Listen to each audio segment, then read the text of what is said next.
Welcome to the panel discussion on China. Heading for deglobalization, how cultural predispositions shape the prospects of global political and economic cooperation. The panel discussion will be organized by Sebastian Heilmann.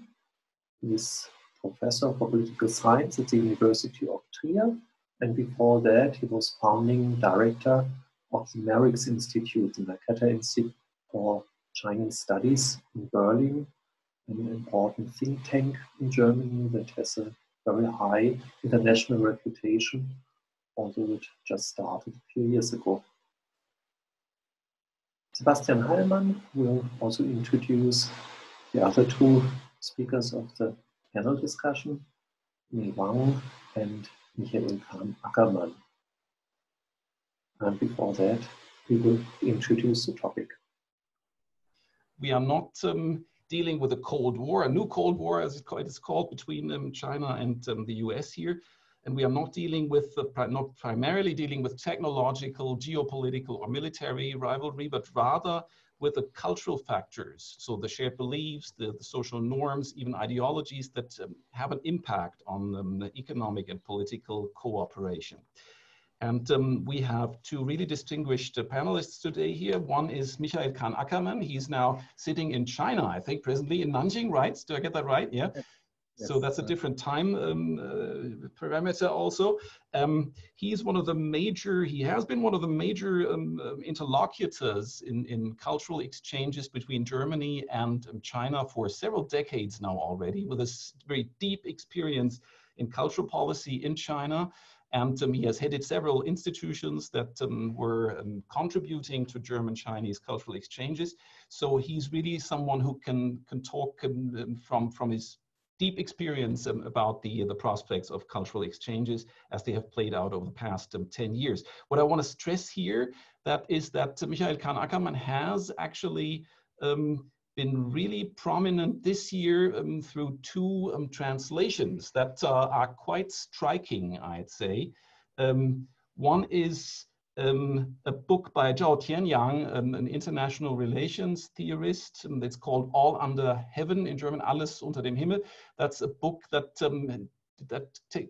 actually presents a very different perspective on international relations that has been widely discussed and read in Germany and all over Europe already. So quite a striking translation that came up this year. And another trend recently that just came out is by Wang, an author from Wuhan who wrote a Wuhan diary. You probably have heard about that from a non-official perspective. So kind of tracking what has happened, what was happening on the ground in Wuhan in the first few weeks and thereafter of the start of the pandemic. Also a very impressive work. So this is something that Kahn-Ackermann has done very recently, now in very recent months actually. And then we have Wang, a professor for behavioral finance, a very distinguished scholar also. Her publications are focusing on risk preferences and time preferences.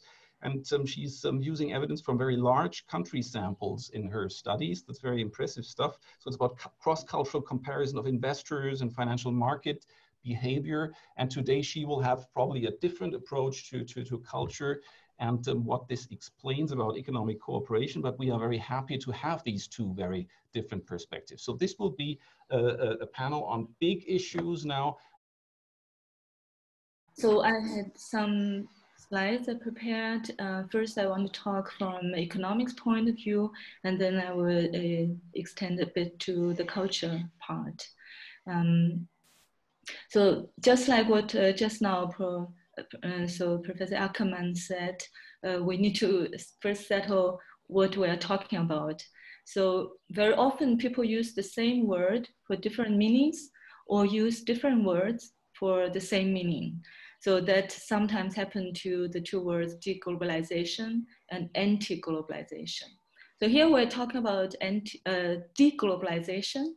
So although both terms kind of reflect some critique to globalization, but deglobalization, from what I understand, is more of a technical term, which is a dynamic optimization process.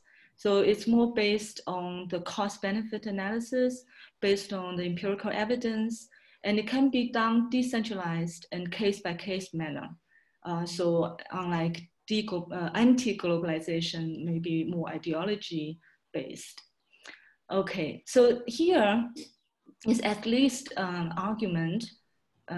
You could probably even argue a rational reason for deglobalization, because if we believe globalization has, benefit and cost, here we also talk about social cost, then essentially when the globalization intensified, there's diminishing marginal benefits. And then the marginal cost might be increased. So that's why if there's too much globalization, then we might want to deglobalize or vice versa. So essentially we're looking for optimum level of globalization. And so it's more like writing a balance. So that's basically the rational argument. And another thing I want to mention is globalization or deglobalization. It's something relative, as we've shown before, and it's also multidimensional. So that's also just now Professor Ackermann and Professor Heilmann also said. So basically we need to think about what aspects of globalization. For example, this conference, originally we planned to hold it in Trier. So that would, in a sense, has more international travel. But now we hold online. So if we measure by international traveling, then it sounds like a deglobalization. On the other hand, because the cost is less now, and so there might be more people can participate. Originally, maybe they cannot participate due to time or other constraints, and now it's easier to participate. So in that sense, this international scientific communication, if we measure by this, then the globalization is actually intensified by this activity, by this switch of activity from offline to online.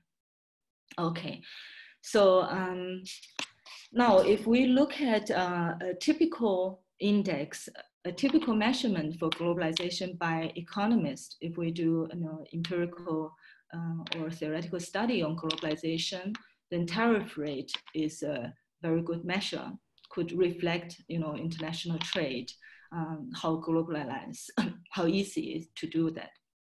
And here we could see that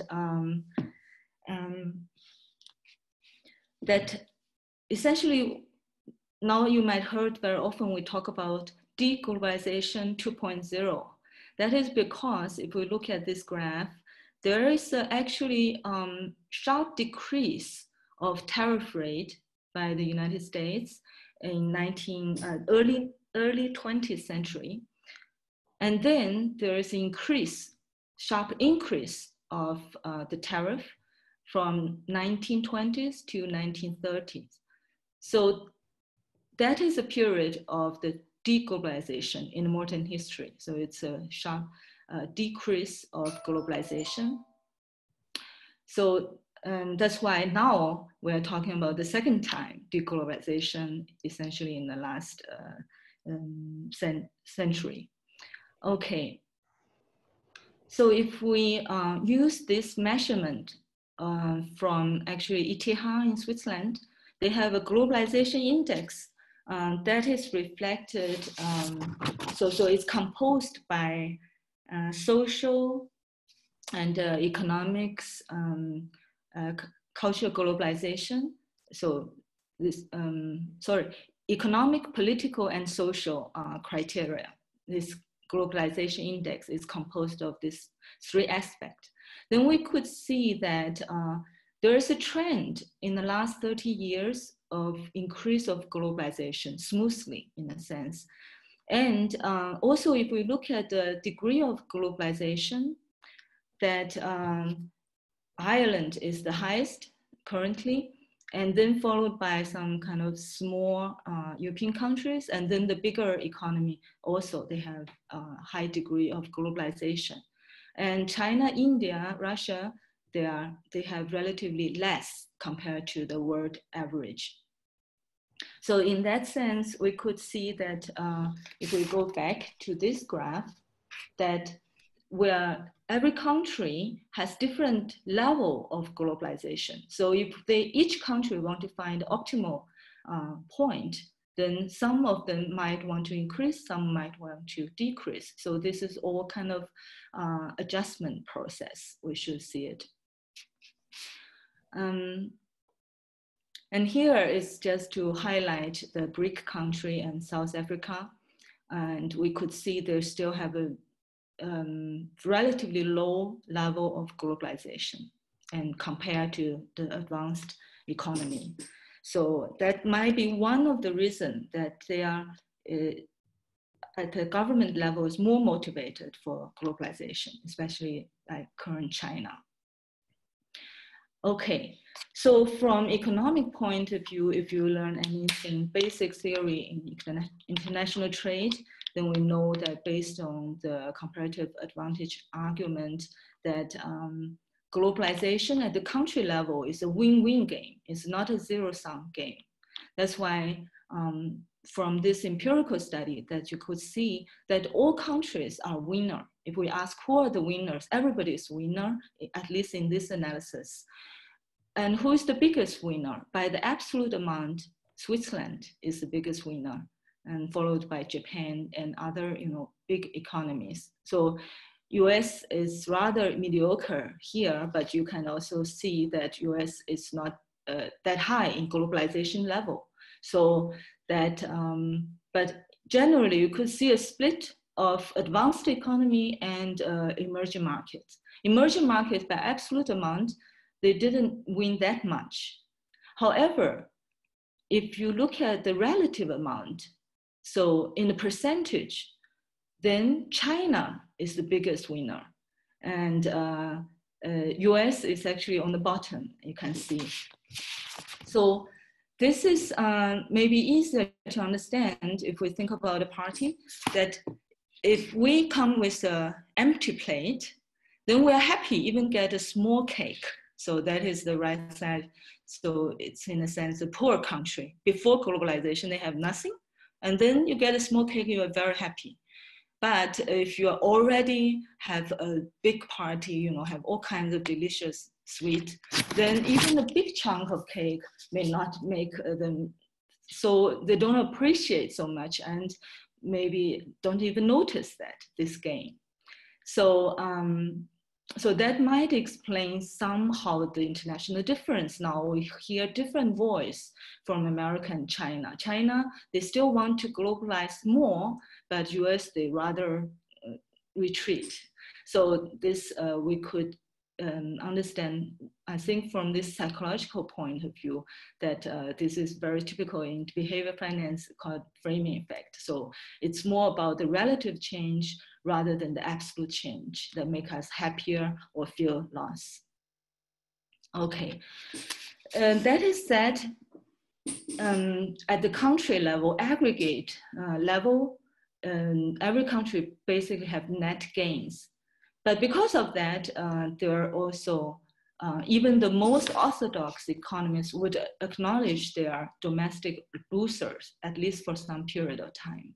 So it's also logical consequence, because the globalization or free trade, international free trade, basically is based on the argument of comparative advantage, and it increases the production efficiency. Because it increased that, it means the resources will be shifted from the inefficient industry to efficient industry. So that is not something different from technology innovation or other shift of resources. So that's why in that process it's painful for some industries. So that's why there will be domestic losers. And how to solve the problem? Many people say the government should redistribute, should compensate the losers from the winners.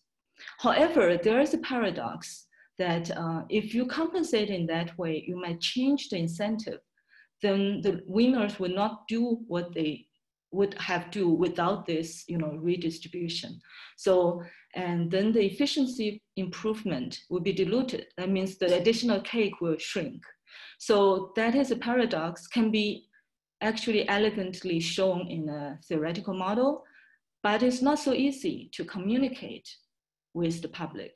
So it's rather complex. The logic is not so easy to communicate. So that's why this is something I think we need to really try to understand instead of dismiss the public opinion as, nonsense or something like that.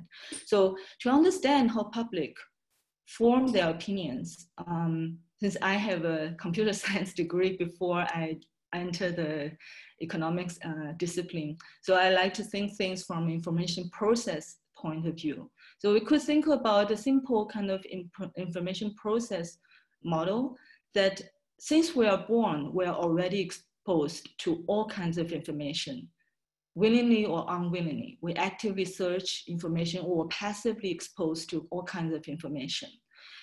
And then based on that, we consciously or subconsciously or form kind of belief and value.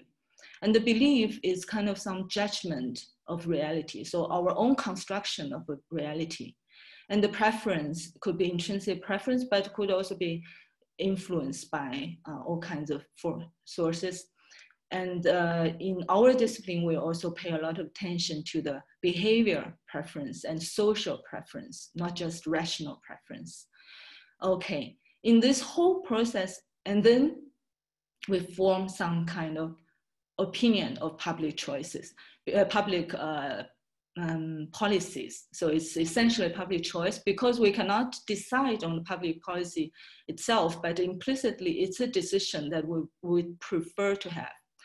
Okay, so in that sense, the whole process is also affected by many external factors, including the economic factors, institutional factors, culture here is the main topic in this conference, and among other factors. So here, I think nearly all the talk is somehow try to understand what is the cultural influence on forming all these opinions. So, and here I give an example. So regarding the beliefs and public policy preferences. So in the x-axis is about so-called belief in just word. So whether you believe that the income is mainly determined by luck or by your effort. So if you remember yesterday, Luigi's talk that has, the income, there is epsilon, that's a luck part, but how much you think that's determined by this luck. That different people have different belief on that, and on average, you see a big culture difference there. As you can see here, for example, even within Europe, Denmark believe more that is driven by luck, and Sweden is in Germany is more similar in the middle, and but those Anglo-Saxon country, for example, United States, Canada, then they believe less in luck. So the opposite side of luck is effort. So how much the income is driven by effort, how much is driven by luck, that people have different belief. And that belief is highly correlated with social spending. So that basically shows that we don't talk about causal relation here, but there is a high correlation between these two measures. That is one example. And generally, regarding the preferences, either behavior preferences that we have done a lot of study on that, time preference, risk preference, ambiguity aversion. So you might be, some of you, I think many of you are very familiar with that. And then there are social preferences, like what I have just said, belief in just word, also there's kind of fairness belief. And then there are inequality, trust, and in-group favor, whether in-group or out-group, this bias and attachment and identity in a sense of patriotism, nationalism, or so all these things are related to the public attitudes to globalization. So I think it's actually a very fruitful research area also. And for the communication with public, we really need to understand what's going on there. Okay, so then I want to share with you a recent result we have from a survey that we have distributed some questionnaire either online or in the classroom. Ask many questions. There are two questions very interesting. So that is related to the attitudes toward market and government. So the first question is it fair of a flower shop increase the price before a holiday? So as you know, before the holiday, the demand will increase. That's why the flower shop would, increase the price. So is that fair? And it's very interesting to see that China, which was a communist history, or you may say present also, has majority that believe this is fair. So this supply-demand free market mechanism is fair. And 84% of Chinese versus in Germany only 64%. Germany believe that. So there are significant more proportion in China believe that is fair. So it's more pro-market than Germany regarding the fairness of the market. However, the second question, should a government limit such price increase? Chinese, again, has more people agree that government interference regarding the free market. So Chinese, again, has the 60%, more than 60% think the government should limit, but Germany has only 20%. So at the first sight, it looks very illogical and counterintuitive. If you believe in free market, why do you, like Chinese, still like government to do something? And in German case, if Germany don't believe the market is so fair, but they also don't like the government to step in to solve that problem. So I think this shows that you shouldn't always argue with logic regarding the public sentiment or preference. So here, from what I see, it might more be a norm that in Germany, for example, they have a deep doubt of government, so that whatever government is doing, they have a they're skeptical about that. But in China, even the government doing something that it seems to be not really consistent with what they believe, but they still kind of support the government just intuitively. So that's what I understood for this kind of conflicting kind of results. So I think that's preference of free market and big government. That's, you can see it's a Chinese preference, but preference of some kind of more fair equality or distribution, social distribution. However, want a small government. That's a German preference. So I think when we talk about globalization, we have to think about the role of the government, the role of the market, and how each different country think in that way, in different ways. Okay, so that's my last slide. So I'm happy to share with you. Thank you very much for the presentation. Great. Yeah, just one question, just to follow up, just one quick reply. How stable are these beliefs and these values that you are talking about? This is something that strikes me. We have so many volatile sentiments now that play such a central role, actually, in the conflicts and the rivalries that we see presently in the pandemic context. So I'm worried that shouldn't be so, trust in stable beliefs and values might be a little bit shaken by present events. How do you respond to that?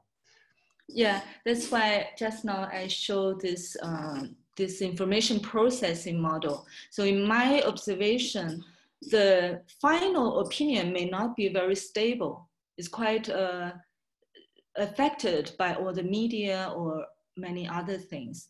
But there's something more fundamental might be stable in a sense that, you know, for example, cognitive process, how people think about to integrate information. And or in China, the example I gave before, if China have a deep trust of government, then government can change their opinion overnight. Then they will change their opinion accordingly. But this deep trust of government is something, you know, more stable, but their opinion, final opinion, might looks like quite volatile. So. I think we will return to that. Thank you very much, Mei Wang. Yeah. So I'd suggest that Michael Kahn-Ackermann is now picking up the thread and giving the second presentation now before we enter into the Q&A. I want to talk a little basically about the concept of cultural predispositions and that its meaning for globalization or global political, economic, and political cooperation. And because I think we have to make clear primarily about what are we talking.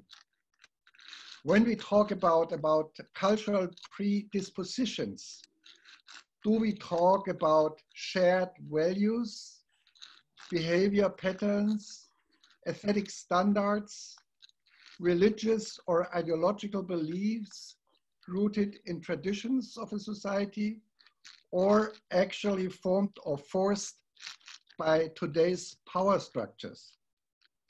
Do we include consume patterns and lifestyles driven by economic interests and psychological desire? Do we have to consider the impact of the structure of cultural production and education? Do we have to reflect the understanding of what is culture in the eyes of political or economical power holders, respectively in the understanding of cultural producers and consumers? That kind of question I could add a lot. Second part, heading for de-globalization. Before talking about de-globalization, we should make clear what kind of globalization we talk about. Economic globalization, it is growing economical independence. Political globalization, what means the growing impact of transnational or supranational power structures. Globalization of information, what means borderless access to internet information. Technical globalization by sharing technological and scientific knowledge? Or do we talk about cultural globalization, which is probably the most difficult to define? I also would like to ask if global political and economic cooperation is equivalent to globalization, or do we mean a very specific form of global political and economic cooperation when we use the term globalization? Looking at the current economic, political, social, ecological, and cultural conflicts in the world, does de-globalization imply resistance against globalization generally or against a specific form of globalization? And we should not forget to reflect the possibility that the impact of the various globalizations on culture might be much stronger than the impact of culture on globalization. I cannot ask these questions, and probably we will not find answers during our talk, but we should keep them in mind when we discuss the impact of culture in the context of globalization or de-globalization. And of course, we cannot talk about cultural impact on global political and economic cooperation without talking about cultural impact on global political and economic conflict. If we follow Samuel Huntington, cultural differences are in the core of global conflicts today. As a person working in the field of culture and intercultural exchange, Huntington's assumption is very flattering. Equally flattering is the assumption of Joseph Nye that culture and cultural production can be used as soft power to strengthen one's political and economical position in the world. The basic difference between the two approaches is that Huntington looks on culture mainly as a source of conflict, whereas Nye looks on culture mainly as an instrument to create power dominance. But both of them share the view that culture, or to be more exact, cultural differences, can shape the disposition for global conflict or cooperation in today's world. My experience and my observations tell me to be skeptical toward this assumption. I don't have enough time to talk about Nye's soft power theory, but I will concentrate on Huntington's view that cultural differences can shape the ways of conflict and cooperation, which is widely shared, irrespective of the many criticisms of his theory. In my view, Huntington's assumptions lack understanding of culture in two respects.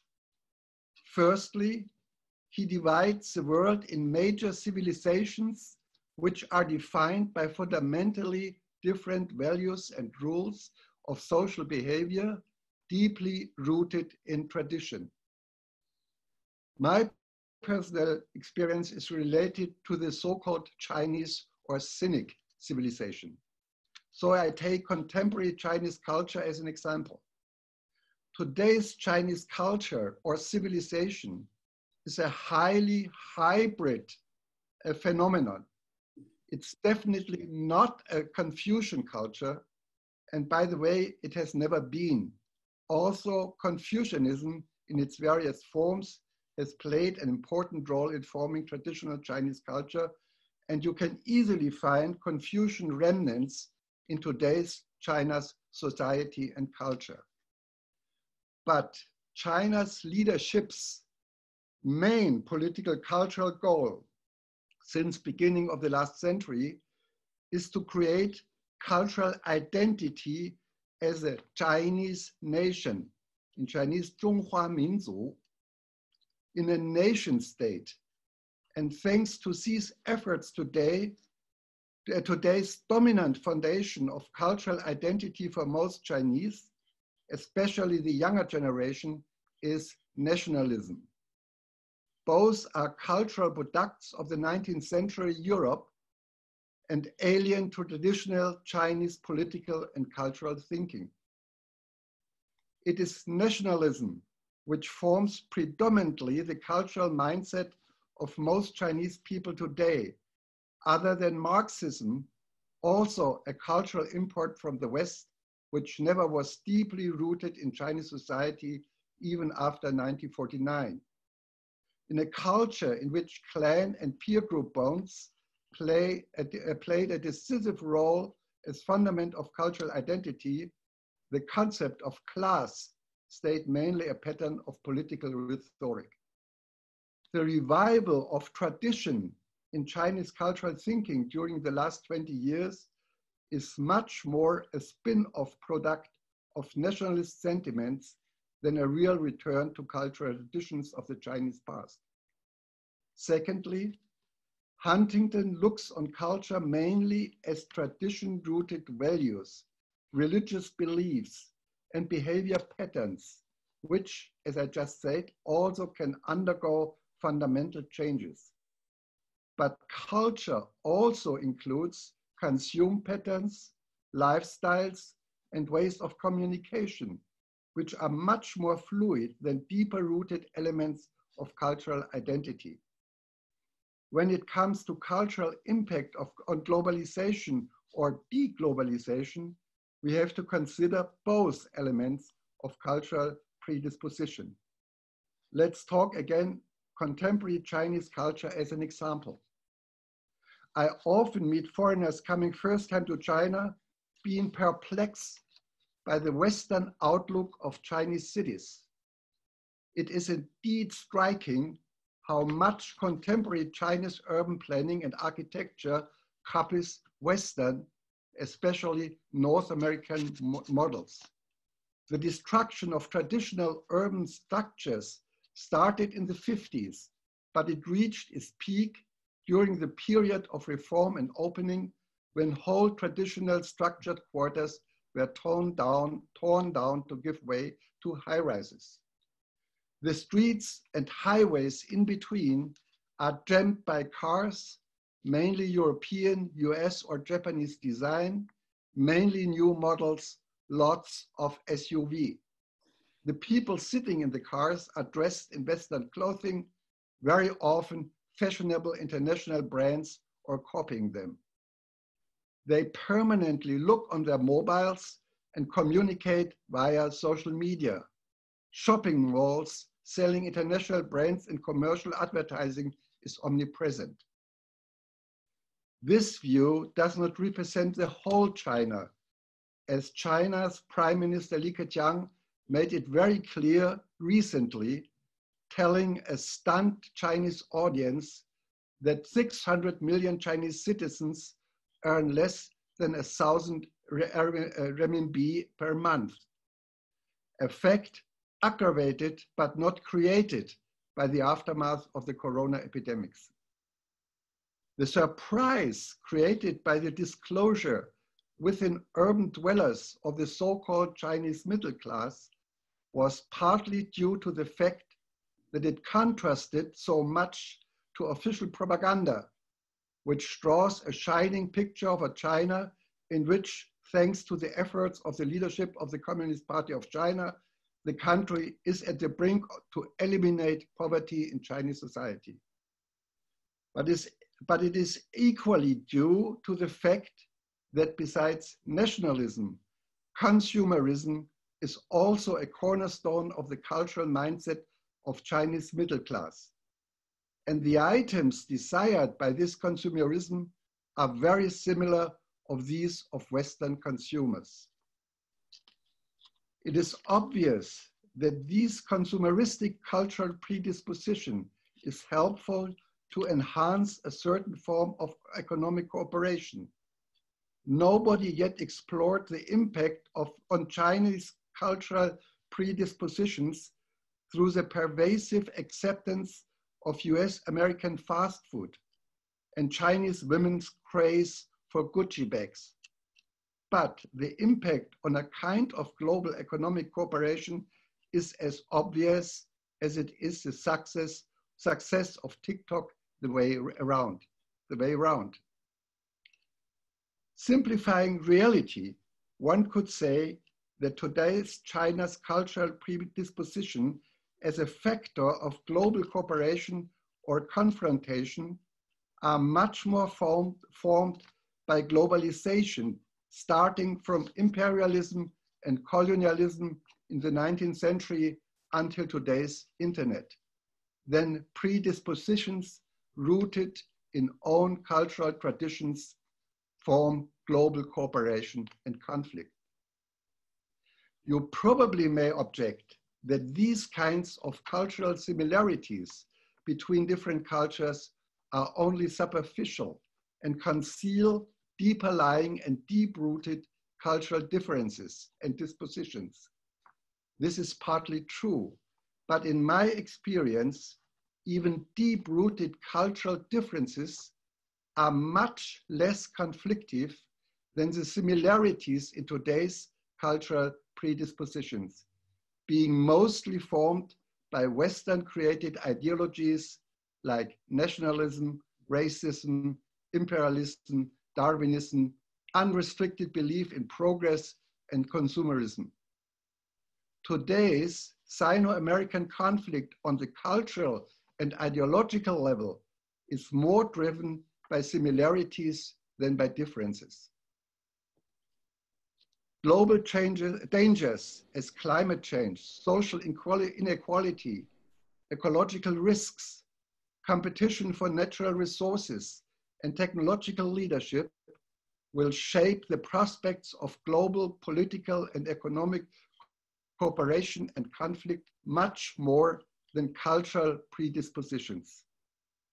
Culture may have its part in it, but globally shared cultural and ideological predispositions will shape prospects for global political and economic cooperation much more than predispositions based on cultural differences. Okay, thank you very much. Thank you very much, Michael Kahn-Ackermann, for this very rich presentation. Thank you. Just one question to maybe sharpen your core thesis here. You say one statement that US-China ideological conflict, the conflict that we are seeing presently, building up, heating up, that this is driven more by cultural similarities than by cultural differences. Could you give some examples for that? What is because the driving forces of cultural change are clearly something that we are concerned about here in this panel. Anyway, as in the United States, as in China, the main emotional, psychological driving force behind the conflict is nationalism on both sides.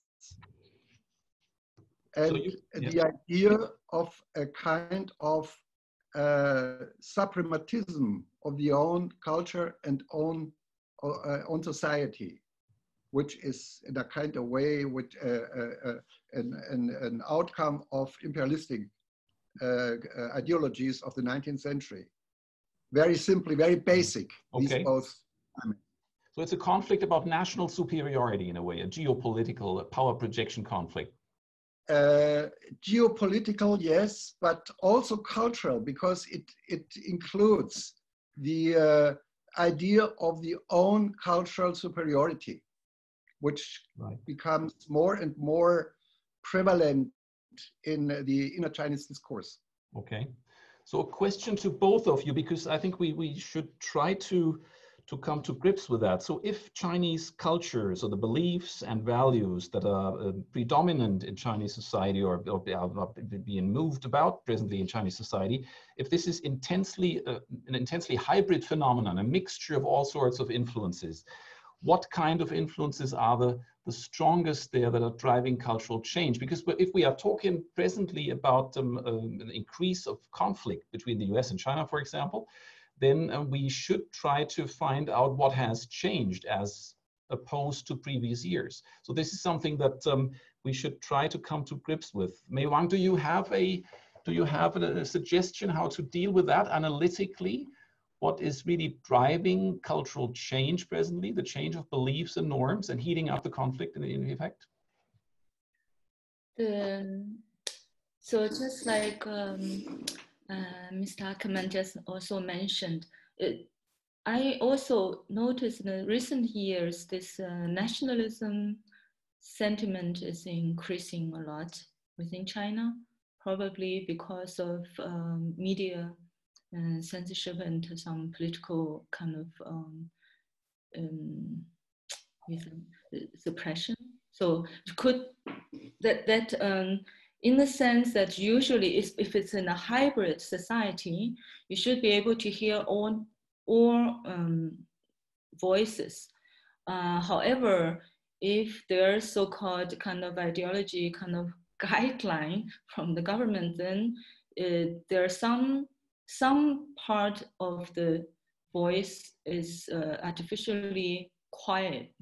So then you only hear more this the mainstream that guided by the government, this kind of voice. So that might change in the sense that, as we said, the information environment. Mm-hmm. So when you are exposed to this kind of so-called positive energy environment, information environment, that they just kind of gradually change their opinion. That's what I observed, that maybe also due to the trade war and other things, that Chinese start to believe that the other countries are hostile to China, for example. This might be just mixed with facts and the sentiment together. So that I don't know what the solution. Would you say that this is more, this is now a core key question, and would you say that this national superiority thinking, that this is kind of imposed from above, a politically induced kind of change, or is it a bottom-up movement that is driven by social media? How would you judge these driving forces? Yeah, I think the social media, so the government is very careful. The government's main goal is to keep it stable. So not too extreme in both sides. So in that sense, the social media, if you're too extreme in whichever sides that they don't want it. So that's why it's a bit like they have to deal with all the bad consequence from either exogenous shock or mismanagement, all kind of things that actually every country need to deal with. But in China, the main problem is that there's no regular democratic process for government change. So that's why if they want to kind of prove the legitimate ruling governance, then they have to show they did a good job. That's why they have to convince if there's a bad consequence that is due to some kind of hostile foreign power, but if it's good, then it's kind of a symmetric attribution. we learn a lot in the personal level, but in country level, they also need to do this in order to kind of justify that. So that's why people could form their own opinion, but based on limited information. That's my feeling. Yeah. Direct answer. Yeah, absolutely. I wouldn't disagree on the actual situation, but I would say we have to look on this problem on a more historical view. Nationalism has been the driving force of China since beginning of the 20th century. And also the victory of communism or Communist Party 49 is probably more due to that people expected that the Communist Party would fit better to fulfill the nationalistic promises or the national promises, then they would create a communist paradise or so. Nationalism always has existed as the main driving ideological force in Chinese politics since the encounter with the imperialist countries in the 19th century. So the fact that Chinese ideology is mainly driven by nationalism is not new. This is not the problem. The problem is more that in the last 100 years, the nationalism and also the idea and the view of hostile adversary countries is much older than the moment than the American-Chinese conflict at the moment. Okay. The imperial powers and always were seen as hostile to China countries. The change is the nationalism until recently, last years, was in a way defensive and very unsecured, driven by a kind of minority complex or by the impossibility to realize the national dream. And this has changed.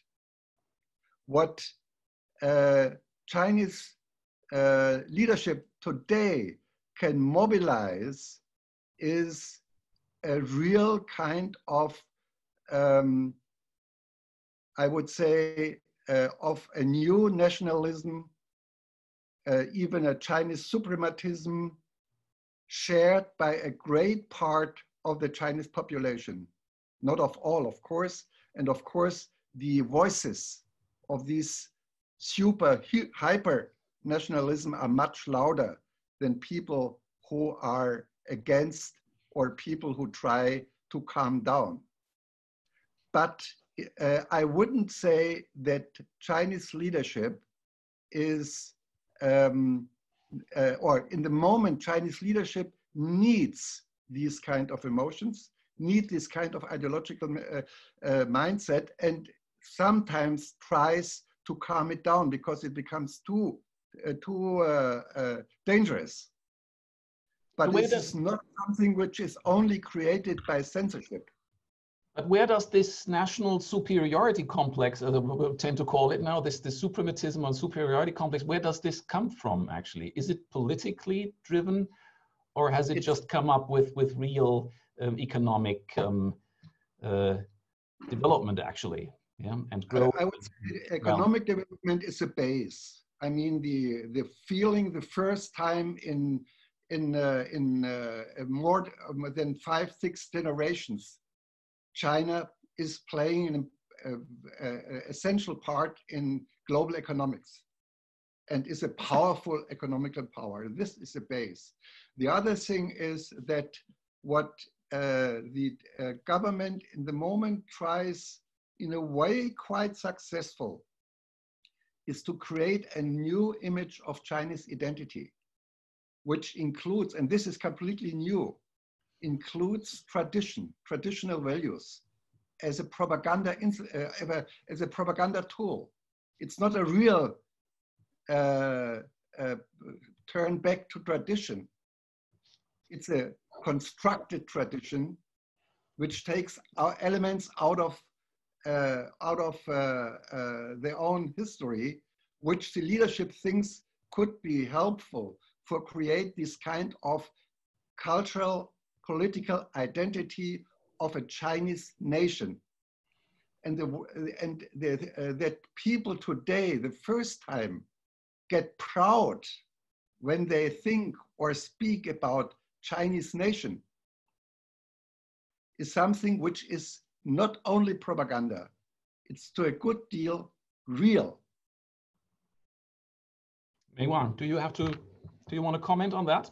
The dynamics of this national superiority?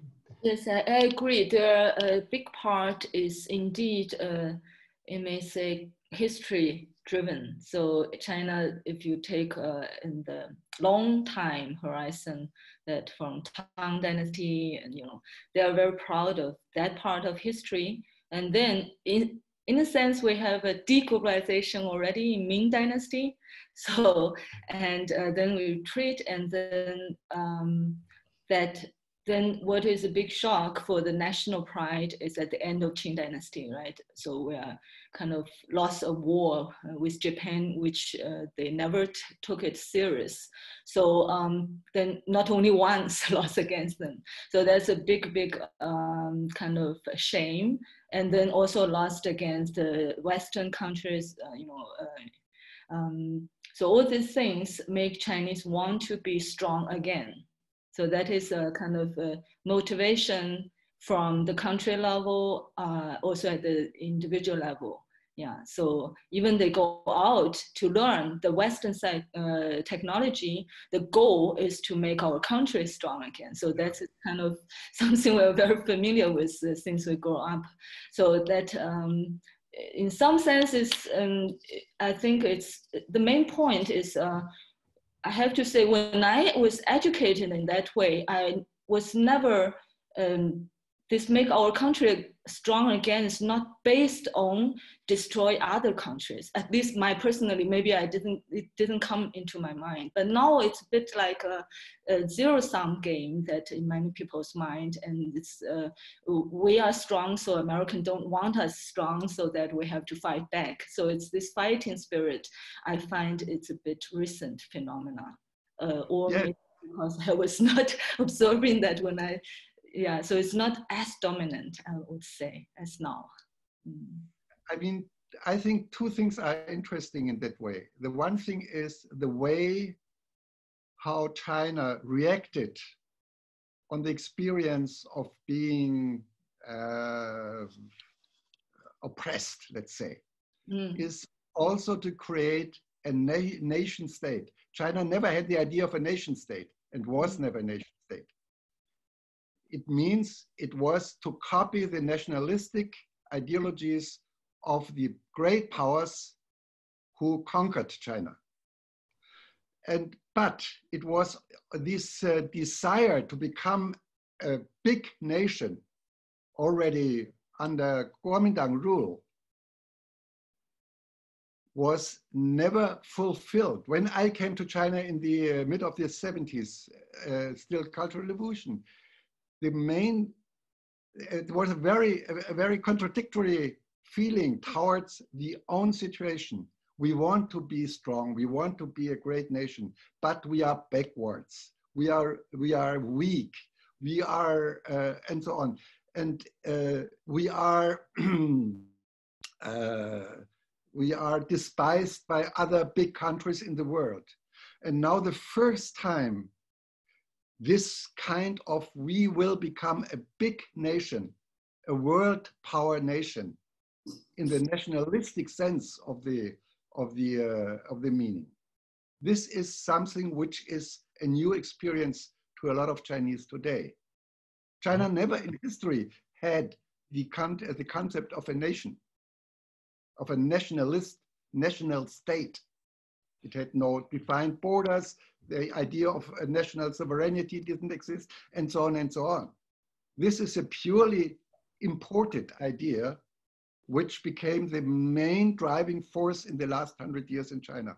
And now the point is, it was a dream, but people felt always ashamed that they were the weak, that foreigners looked on them as a backward, poor country, and so on.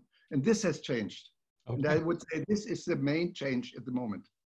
Thank you very much for your very really productive statement. So I would like to open up the panel now to the participants, the Q&A section. I would like to start. So we have two ways to do it. One is through the participant list. You can raise your hands there. You can raise your hand, and this would open up the channel for you. The other would be the chat function where you can type in your question. So these were the two channels of participation and raising your question here. Are there any immediate questions that come up from the audience here? I don't know whether I'm participant and can raise the hand, but I have a question. So I would like to bring the discussion back to the first slide of May, which is the globalization, the de-globalization, anti-globalization, because to me it looks like the new nationalism in the US is because certain groups, they lost in the globalization. So is this in China? To me, it looks the other way around. The new nationalism is because they gained in the globalization. So is this assessment correct? Or? Yes, that's exactly actually the point I want to mention. Okay. Indeed, yesterday I even read an article that studied the urban Chinese, their attitudes towards globalization, which is even an old article, so some years ago, before the trade war. And they already finding from urban Chinese that the nationalists, they are actually tend to be more pro-globalization. So right. Indeed. And in America, it's the other way around. Yes. That's a very interesting thing about the nationalism. That's why, you know, it's the not nationalism would determine a certain policy preference in the same way in different countries. So this we have to be careful. If the wrong regression, we shouldn't put all together because nationalism have just different predictive sign there. Right. Another thing is education. I find that's another thing. If we want to, let's say, run a regression of nationalism and with predictor as education, then you also see a different pattern in China, because in most advanced economy, you know, nationalism or in racist even together, that I think is usually the higher education, the less nationalism and less racist. But in China, it could be even, you know, I don't know, I don't have data on that, but I could imagine it's either not significant or even positively correlated with education, because regarding nationalism, that there's more, you know, more this sentiment is still ingrained in the education system, so that we might also see a different pattern. So that's why I think, some other question, but this is comparing bad with worse, right? Is the racism in the US worse than in China or the other way around? I mean, the Chinese have problems with these Uiguren, right? And the Mongolese and this and that. To me, they also are racist. Right, in that, so actually domestically, so when we were a child, let's say in my generation, we emphasize this kind of harmony of all the nation and ethnic group. So right. yeah, but the race. But what they do now looks like racism, right? Yeah, they know this not on that was not answered under the racist umbrella. It's more about national security, terrorist, all these things that might, because some of, let's say Tibetan, they look same, exactly like Han Chinese. You cannot distinguish. I'm more talking about this kind of, let's say, intuitive racist based just on color. The Chinese might just traditionally, it's a big country with not so many neighbors. So it's kind of this more primitive kind of racist in the sense of think other races are not as good as our color. this racist that was not, let's say, I think that thing should be educated away, but it was not so much emphasized. So that, but regarding nationalism, I think it's education is more enhanced that. So that's why, yeah. So, but the internal, it's not really discrimination, but rather based on more fear that they are doing something to divide China. That divide China is something that is kind of terrible for most Chinese to even think on that. So that's why it's not really racist, because if you think about Hong Kong and Taiwan, they are exactly the same race. So it's not, yeah. Right. Michael Kahn-Ackermann, does racism play a role in China? Is there, if you say, you called it suprematism, does this play a role? I mean, racism vis-a-vis other... Racism plays a role, yeah. Racism plays a role, but quite different from the American situation, where racism is in a way institutionalized and part of the political culture. China historically has not been, in that sense, racist country ever.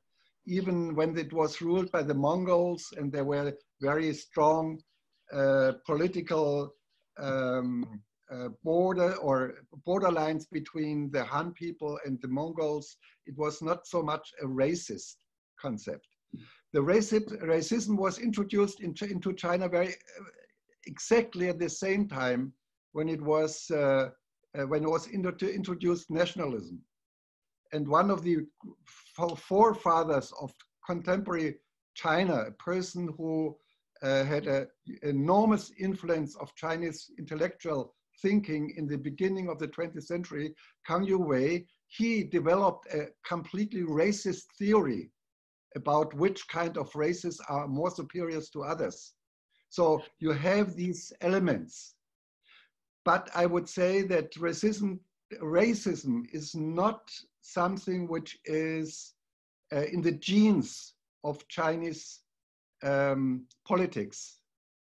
And I would agree that the conflicts they have with Uyghurs, with Tibetans, are more driven by security and unity ideas than by racism.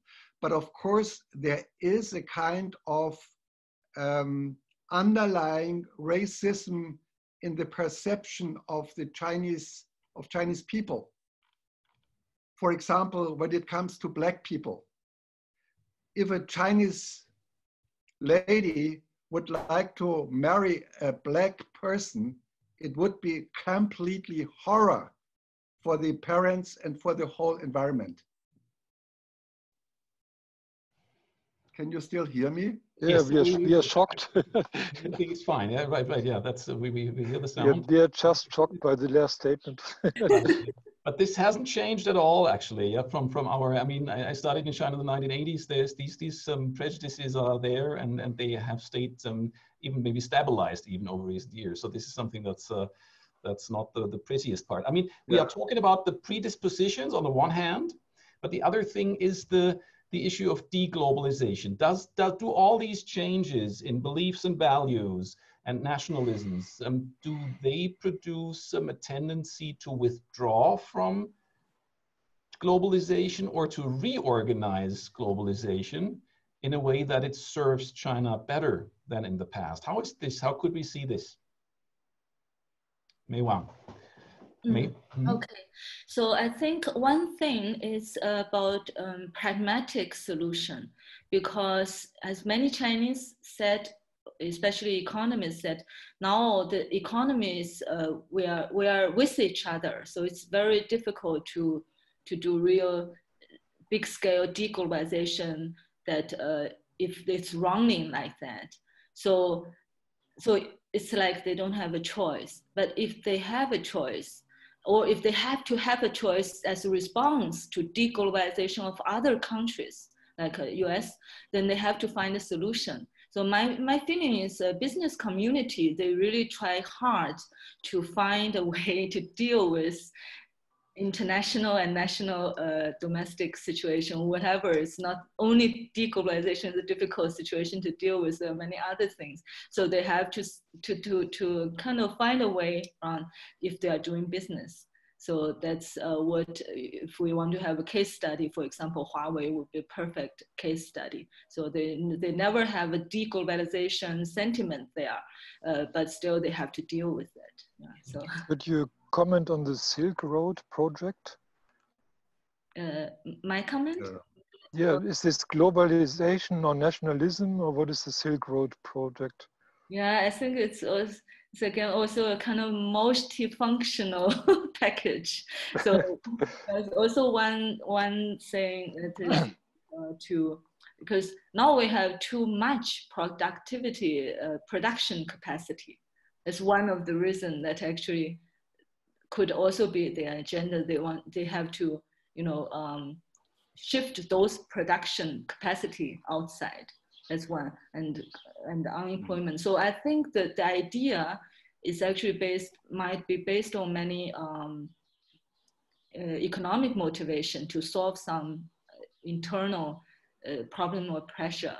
But it, of course, can be framed as, make China again kind of things that in the propaganda. But I think there's some real economic motive behind that. Yeah. So, but there's, it's too complicated to have a kind of single judgment. But they're referring back to some old pride, the old Silk Road, right? So why do they refer back to this story? They could also have had a different labeling for it. Actually, in Chinese translation, it's not called Silk Road. Okay, I didn't know. One belt, one road is the name, but it's not the identical name. Kahn-Ackermann, would you say that the Silk Road is globalization on Chinese terms?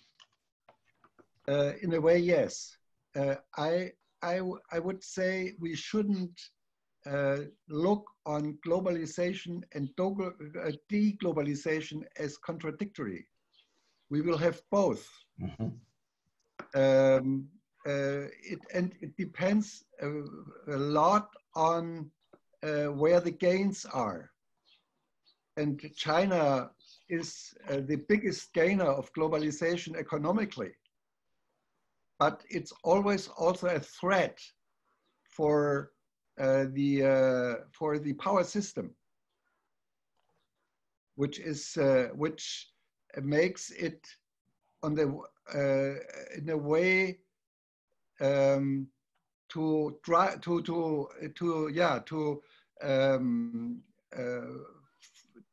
stick on globalization, but makes the leadership also to deglobalize in other fields.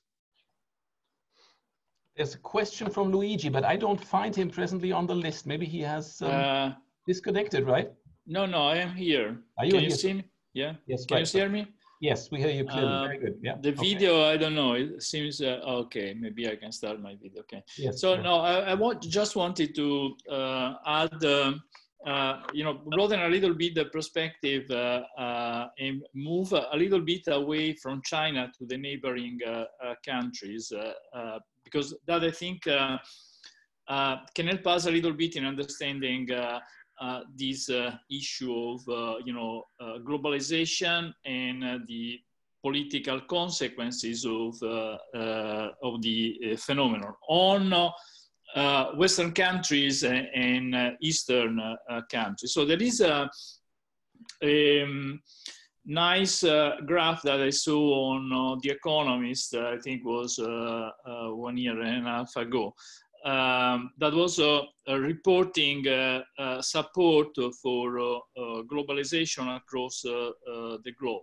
And there is a clear divide.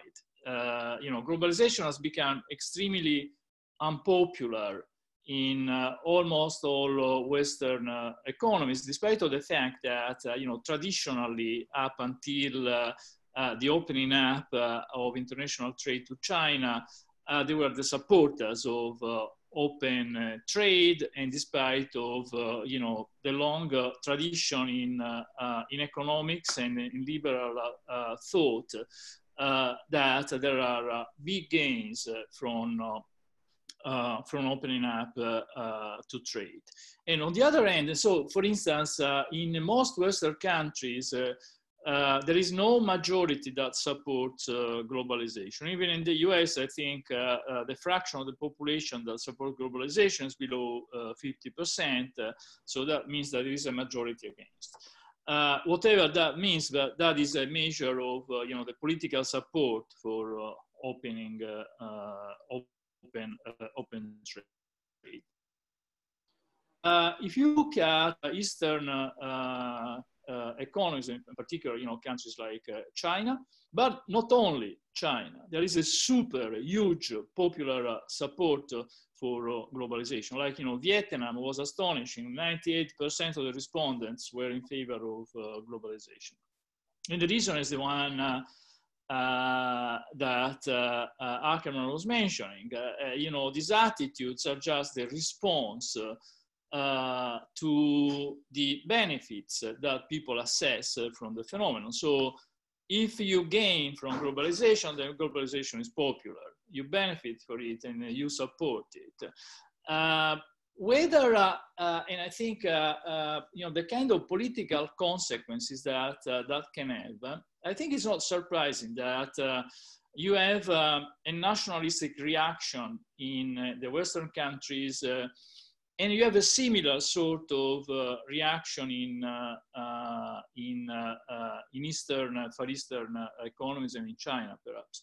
But I think there are different stories. You know, the nationalism and the nationalistic reaction is sort of a little bit new in Western countries, at least new over the past 30 years. But if you go back in history, nationalism was super popular, I would say, at least in many European countries. What is, I think the nature of the reaction is that, you know, in Western economies is a protective nationalism, because you are losing from globalization. So the natural political representation of that opposition is to close your borders. In China, I think globalization is the kind of proof that a nationalist attitude pays off. And so, you know, you support both globalization and a nationalist spirit, which Wang was, you know, saying that is the willingness, the aspiration of China to become an important country. So it's giving representation to that kind of sentiment that I think to different extents, but I would say is present in all populations worldwide. Okay. That's more of a comment, right? So because we have more questions, I would like to invite you to ask more questions. And there's one here. I think I've activated it already.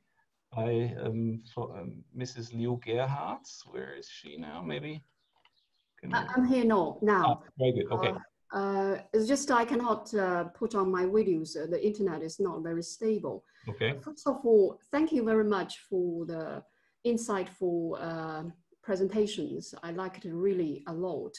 I grew up in China, but I studied in Germany. I find one thing is very interesting from Professor Wang. There is a deep trust for the Chinese people in the government. But however, their opinions somehow can be volatile. If I might use a little bit strong word, it might be the brainwashed somehow. And my question is, if we look at the statistics nowadays, every year is more than 600,000 students, more than 600,000 students from China go to abroad every year. I cannot say all of the students, they will somehow get different opinions, but at least a part of them, they will see the role of government, the rule of law is very much differently, fundamentally different than China. So the thing is, all these students, all these people, when they go back to China, they will bring different voices. That's exactly maybe what is not what the government wanted.